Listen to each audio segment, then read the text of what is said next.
ঢাকঢোল নিয়ে ভোট প্রচারে নেমে পড়লেন ওন্দা বিধানসভা কেন্দ্রের বিজেপি প্রার্থী অমরনাথ শাখা। দেখালেন লাঠি খেলাও।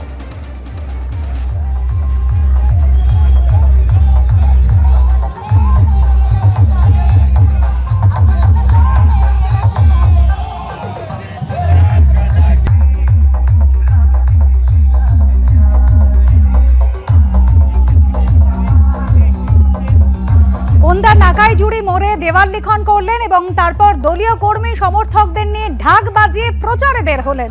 পথ চলতে মানুষের কাছে আশীর্বাদও চাইলেন অমরনাথ শাখা।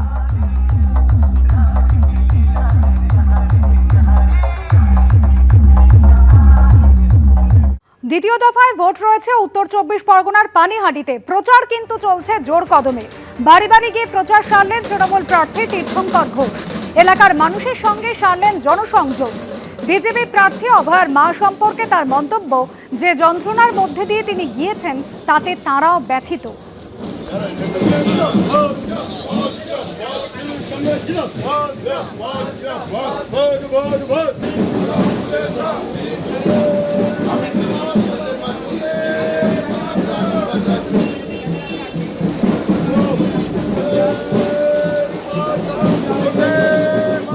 পানিহাটির মানুষ জানে বিধানসভা নির্বাচন কেন হয়, কি জন্য বিধানসভা নির্বাচনে ভোট দিতে হয়।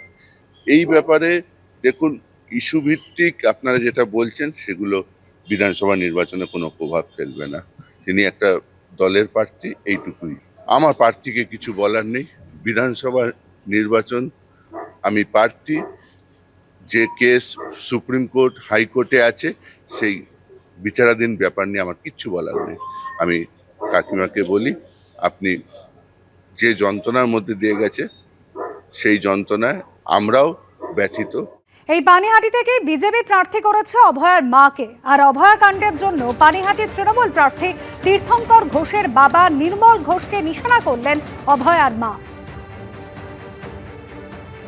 আমিও ওনার বিরুদ্ধে কোনো মন্তব্য করব না, কিন্তু ওনার বাবা যে কাজটা করেছিলেন সেটা আমার মেয়েকে যারা খুন করেছে তারাও যতটা জড়িত, উনিও ঠিক সে অপরাধে জড়িত, তথ্য প্রমাণ লোপাটের অপরাধে জড়িত।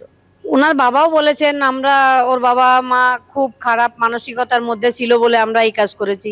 আমরা খারাপ মানসিকতার হয়ে গেছিলাম তখন, তাহলে তো ওনারা আমাদের প্রতিবেশী বলুন বা আমাদের বিধায়ক বলুন, তো কি কাজ ছিল? কাজ ছিল তো পুলিশকে আগে বলা, না ডেড বডিটা প্রিজার্ভ করো। পোস্টমর্টম রাতে হয়েছে, নিয়ম মানা হয়নি, সেটা তো ওনারা করেননি। সেটা কেন করেননি? ওনাদের তো উদ্দেশ্যই ছিল আমার মেয়েটাকে চুল্লিতে ঢুকিয়ে দেওয়া। পানিহাটিতে জোর কদমে প্রচার চালাচ্ছেন সিপিএম প্রার্থী কলতান দাশগুপ্ত। এলাকার মানুষদের সঙ্গে দেখা করলেন। পাশাপাশি অভয়ার মায়ের বিজেপির হয়ে ভোটে দাঁড়ানো প্রসঙ্গে তার প্রতিক্রিয়া, যে কেউ রাজনীতিতে আসতেই পারেন। যখন গাড়ি আটকানো হয়েছিল, রাত দখল হয়েছিল, তখন কে তৃণমূল কে বিজেপি তা দেখেনি সিপিএম।